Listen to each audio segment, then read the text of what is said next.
Are working very hard to build a new narrative, a new ideological base, a new cadre. They simply did not come to the power because you go in the village. In 2014, there was a popular imagination, at least in Hindi heartland and Western India, that Modi will come and he will change everything.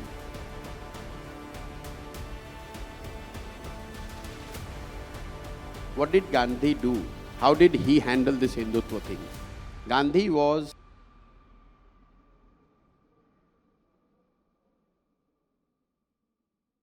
thanks to a wonderful array of hosts and sponsors and partners who've made this evening possible at very short notice. There's C.K. Kumaravel, who's the founder of natural salons as well as high-end boutique salons called Page 3.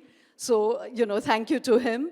We are also here thanks to Lexus, which believes in exquisitely crafted, wonderful luxury cars with a social and emotional dimension. It follows a Japanese concept of omotenashi, which is a combination of hospitality and gratitude. And they've been making hybrid cars so that there's, along with luxury, a commitment to the environment and, as I always say, a kind of energy transition that we all need.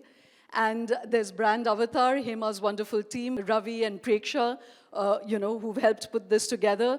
There's always, of course, and I've run out of epithets for her, but Hemu Ramaya, the Merlin of Madras. She calls and you come, so thank you to Hemu as always. And to our own team, I'd like to give a shout out to my partner, Aditya Puri, and to the wonderful team at Lucid Lines. There's Navamita, Himanshu, Ritika, Valmik Kabir, a lot of people who work behind the scenes to put all of this together. So thank you to everybody.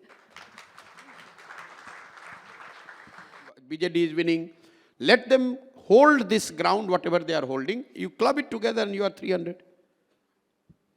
But for that, Congress should have focused with all its energy, resources in West and North to win 100, rather than coming and fighting Telangana, sometime Kerala, sometime Meghalaya, sometime. If you are short on resource, you rather focus where you are going to make a change. So, if you win Kerala, how does it going to help? Whether left wins or Congress wins, opposition space gets only 20. You gain only if you snatch 20 seats from BJP in Maharashtra or Rajasthan or Madhya Pradesh. And if you are claiming to be the principal party, opposition party, you should raise your hand and say, okay, these are the 300 seats where BJP has been invincible in last 2 elections. Congress will make every effort to win these seats. And with 30-40% strike rate, they could have won 100-120 seats in those areas. So did they not accept that? No, they did accept. No, to be fair to them, they did accept. They made an offer to me, which is on Twitter, on the Congress handle. They offered me, but I said no because they did not give me enough confidence that they are actually going to implement or will give me the free hand to implement what they are saying yes. And I'm glad I did not accept their offer because I see what they are doing. They haven't been able to do much. Right, there's still arguments over the seat sharing in, in Delhi, Punjab, Bengal. I mean, we are 6 months away from elections. Mark my word, if you do not change fundamentally, you do not address the problem at its core, then even in 2034, you will be having the same issues that who is going to fight how many seats in which state. Nothing is going to change. Imagine if I would have told you in 2015 that let's work for 10 years and rebuild something new which can take on BJP on these ideological issues and Labharthi and organizational muscle. People that time would have laughed. There are a lot of entrepreneurs sitting here. It's like a stock market, no? If you are invested for 10 years, you make maximum money. If you are trying to do a day trading, you are going to lose money for sure. So what Congress and other parties are doing is akin to being a day trader rather than being a value investor where wealth is created over a period of 10 years, 15 years, not on day-to-day basis and hour-to-hour basis looking at a screen. That's what they're trying to do. If you were in television right now, that would have become a headline, that they're day traders. They are akin to what day traders' mentality is. Somehow I buy something and by end of the trading session, I make something out of it. No, someday you also make something, but ultimately the data tells that no, day traders are going to lose money. And only those who have invested for long term, they make money. No, but it is So as, it applies to us in all spheres of life, No, I including agree. politics. I think as citizens, it's very frustrating to see the opposition parties because, like the BJP or don't like the BJP, what one absolutely has to admire about them is sheer endeavor and effort. You know, it does not A stop. lot of what I'm saying could be misunderstood as my admiration for BJP. It's not admiration. My philosophy is that if I have to fight someone, I must take cognizance and appreciate the strength of my opponent, then only I could defeat them. In Bengal, I went public saying that, yes, Bengal is highly polarized. Yes, Mr. Modi is very popular. All Hindi-speaking people in Bengal are going to vote for BJP. And Dalits are also voting for BJP. Still, we will defeat them because we factored in that with all the four components, maximum what BJP could get is 40%. So let's prepare for 45, 47, 48. We got 48. But if I think, oh, BJP is not a force. What happened with TMC in 2019 Lok Sabha? They remained literally in denial. Oh, there is no BJP. Like in Tamil Nadu, we are saying there is no BJP. If you remain in denial forever, then your competitor will come and have a better of you sooner or later. So it's not an admiration, it's an assessment, acknowledgement, and then, because I believe that only when you know what the strength of your opponent is, you can come with a counter strategy or a better strategy. So listening to you analyze all of this, would one be fair to say that, barely about a year ago, a few months ago, when the assembly elections, the BJP won 4 out of 5 elections, and the commentators on TV were saying, okay, so 2024 is a done deal. At that point, you said nothing is a done deal, it's not a done deal. But now we are 6 months away from the elections, and hearing you analyze the lack of energy or lack of cohesion or lack of persistence and effort of the INDA, India, would you now say that 2024, fortunately or unfortunately, is a done deal? No, I wouldn't say that. It would be inappropriate for me to say that because those who are fighting BJP, you are going to televise this, so they will misinterpret it. But what I would say, if elections were to happen tomorrow, BJP is looking ahead. There's no two way about it. If opposition, what is called India Alliance, if they were to put a fight, a real fight, they have a lot of ground to cover, and they better do it like there's no tomorrow. And I don't see that happening. Is it already too late? Because I have not yet understood why they wait till the last minute before forming any of these coalitions. You tell me, the audience here, whatever good, bad, weak, strong, whatever they have formed this India Alliance, what prevented them to do the same thing, say, in 1 year before? Ago. Absolutely. What prevented them? All these leaders were very much in India. All of them, they knew that there is an election in 2024. So and they also knew their own work ethics, that they work seldom, once in 10 days. So accounting for that, if they would have started doing this 1 year back, probably they would have not been this hard pressed for the time. So sometime and that's why people like us are disappointed, and that's why I would not be part of such, because I have done 10 years. Day and night we have worked with many components of what you are calling India, and end of the day you realize that no, it's not going to add up. And that's why I quit that. It's not worth pursuing any further. Wow. It's a better. sobering moment It's much better to create something from zero. It may take 20 years, but at least I know where I'm reaching in 20 years, rather than trying to make this come together where I don't know who is doing what and who is going to do what 2 months down the line. You see what is happening in between Akhilesh's party and Congress. I don't know what is going to happen in Bihar. I'm not sure what's going to happen in West Bengal. I'm not so sure about Tamil Nadu either. Or Maharashtra, where everything has fallen apart. Maharashtra is unique. You have India alliance partner who fights from both sides. That's a real democracy. He says, in my party there's a democracy. I will be on the India side, and my entire party and the nephew and everyone will be on the BJP side. That's a great, that's a learning. That's a Sharad Pawar. For all of us. Great politician. Prashant, we are laughing, but you know... Imagine, nobody is asking the question that, sir, the 15 seat which you will get in India Alliance, for example, and on those seats, what happens if Ajit Pawar's group also fights? Who will fight on the symbol of NCP? Have you asked this question? Have you heard this question? Somebody asking Mr. Pawar? Sir, democracy is fine. One part of the party like DMK will be in opposition also and in the ruling party also. We accept. But when the election comes, who will fight on the DMK symbol? At least that should have been the clarity, no? And you want, a lot of people come and say, why are you wasting your time in Bihar? You should have helped them. You should. Well, how do you help such people, you tell me? At least it's beyond my capability. How do you help people who are fighting from both sides? Prashant, we're all laughing, and you know, of course, such a stark. We should laugh. Don't be scared.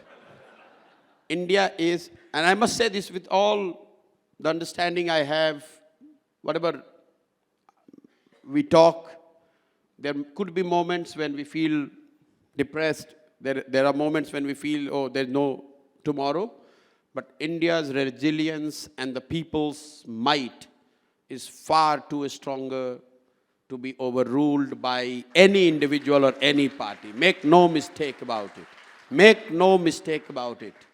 No matter what it appears in short run, it's not possible. I am not one of those who believe that there's going to be no democracy in India. The constitution will be changed and there will be no elections in 5 years' time.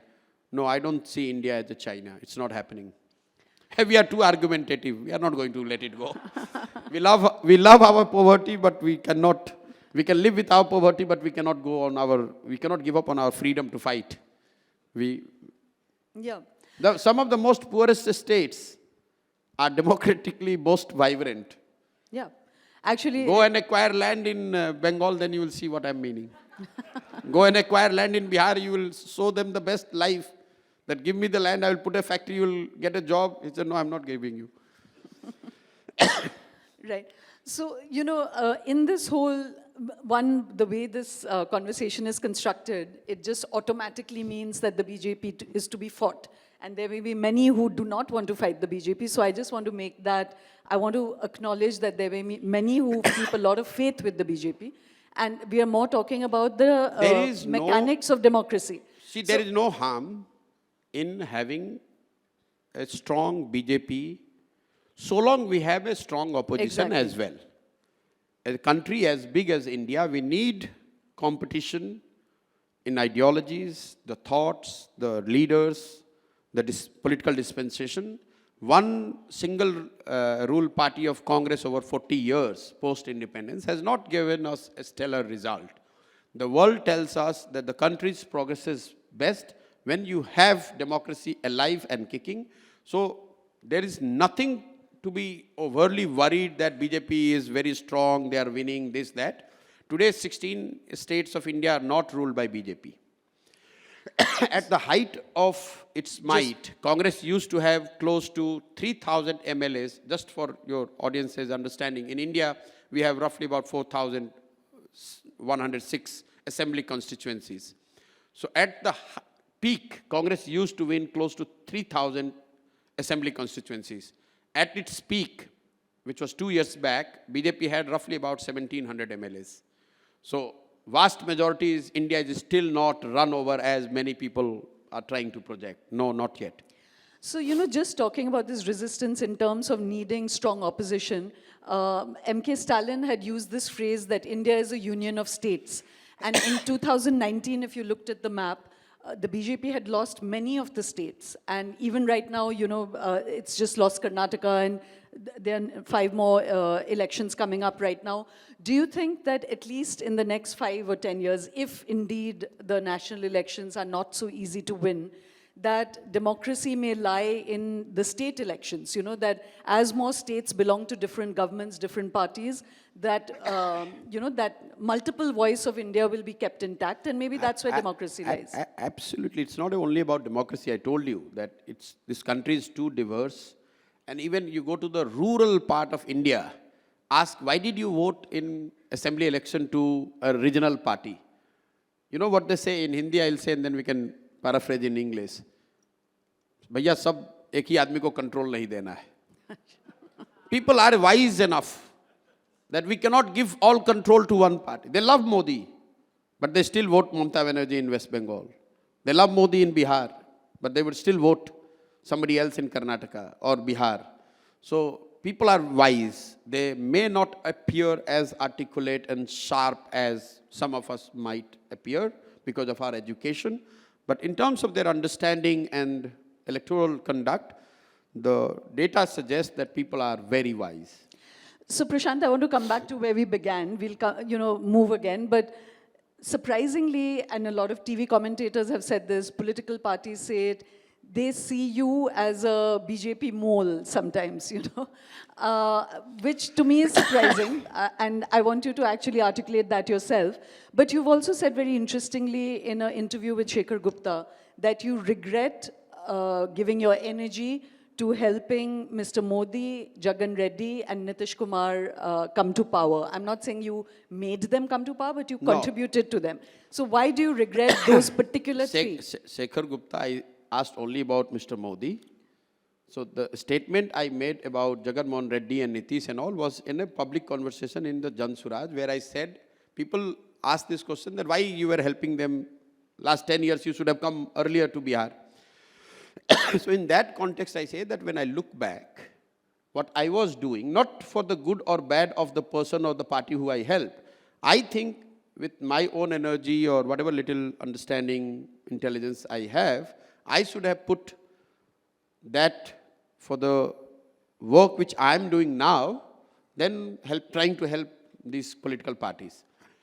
The Shekhar Gupta question was about specific to Mr. Modi and BJP, and to that I said that yes, you regret any time when you help someone win and you know that the party or the person has not necessarily lived up to whatever expectation you or the people in broadly had.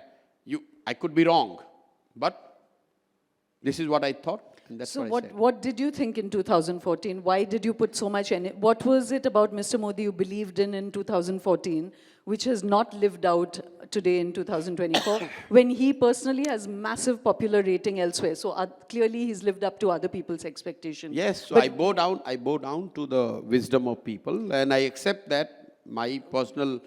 Yes, that's why I'm not part of his dispensation. Yes, but I'm asking you. See, in 2014, when we started working in 2012 or 13, first of all, you have to understand that when you are a beginner or coming from a pedigree where you don't have a legacy or a background, you want to do and prove that you are capable of doing what you want to do. Opportunity came from him. I worked, but I would certainly, if you look at 2014 campaign, it was not about Ram Mandir. It was not about Hindu-Muslim. It was not about 370. It was not about uniform civil code. I'm not saying whether I'm for or against. The campaign was about having... Vikas Purush. Not Vikas Purush, having one leader or a party rather than having the khichdi and the coalitions coming, falling, doing some work, not doing some work. And they were successful also. I would have played a small little role in that. But if you see the evolution of Mr. Modi from 2002 to 2014, a close observation will tell you that he was gradually being seen as becoming more towards development, less towards Hindutva. I don't think that trajectory has been maintained post-2014. And? That's it.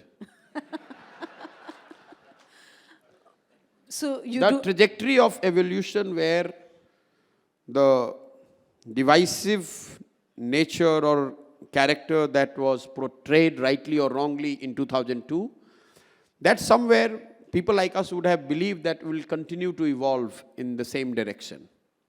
I don't see that. I didn't see that. You're saying you didn't see that? Because what I was going to ask you is that being politically astute, is that something that actually has grown over these last 10 years? Because his roots and his No, moorings in the... certainly he has not gone back to what he was in 2002. I'm saying that, just put this point, 2002, Mr. Modi in 2002 was a Hindu Hriday Samrat. By 2007, when he won the second term in Gujarat, he was an efficient, able administrator, being the chief minister of Gujarat. By 2014, he became somebody who could probably bring the same efficiency, delivery, development to the India. That evolution, somewhere I see petering off post 2014. Right. So I want to just shift for one moment to Rahul Gandhi. You know that he is somebody... Have we not spoken enough? Yes, talked about... We've spoken about the Congress, yes, but it's interesting. I'll again share one statistic. It's from you only, that of the 118 Congress leaders in the central leadership, only 23 are elected. Out of the 66 in the CWC, only 2 are below 45.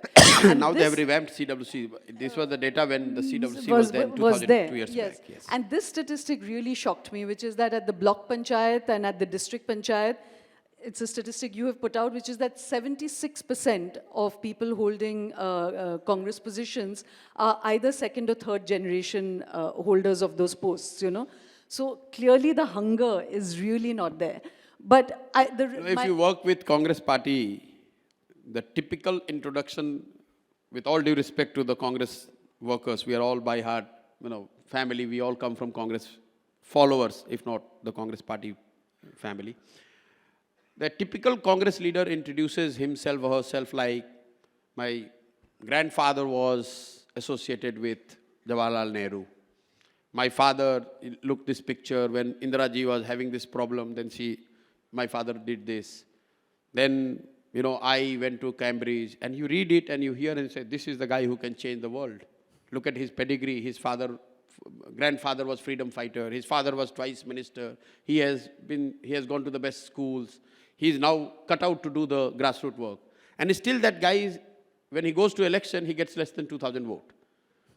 So, I, as a student of this domain, I have been trying to learn what's wrong in this. It's because of this dynastic culture. Somewhere your ability and appetite to work hard on the ground goes away. And you are still living on your past laurels and what that of your forefathers, rather than talking about yourself, that what you have done. You always talk about what your forefather have done. And that has become kind of a DNA of bulk of Congress, I would say. Okay. Just a couple more questions, and then I'm going to open it up to the audience because I'm sure they're also dying to ask you questions. Is that 2 very interesting constituencies have moved to the BJP in some measure or the other. One is the Dalits, and they have managed to capture a lot of the Dalit vote. And also women. Women were 53% of the vote 10 years ago, then they went to 67%. And the projection now is that it'll be 69%, women will be voting, which is a huge number. And they are a lot with the BJP. The second data I'm not getting. What is that? That women voter turnout has moved from 53% to 67% to 69%. So they're a huge voting constituency. And the analysis is that both Dalits and women are voting Mr. Modi. So that, can you add? Both are wrong. Both data points are wrong. Dalits are still not voting predominantly for BJP. Last election, if you look at 2019, CSDS, which puts out the most authentic post-poll survey, puts Dalit voting for BJP at 30%. Like 3 out of 10 Dalits have voted for BJP. And bulk of that 30% came from one particular state called West Bengal, where Dalits have a unique situation because they are all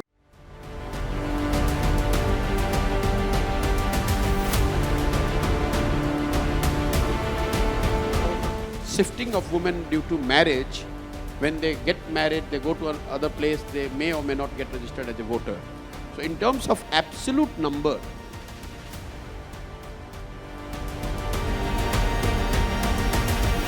state after state or even central government trying to have a tailored program, trying to reach or influence the women, which is, to my mind, is not wrong thing. As a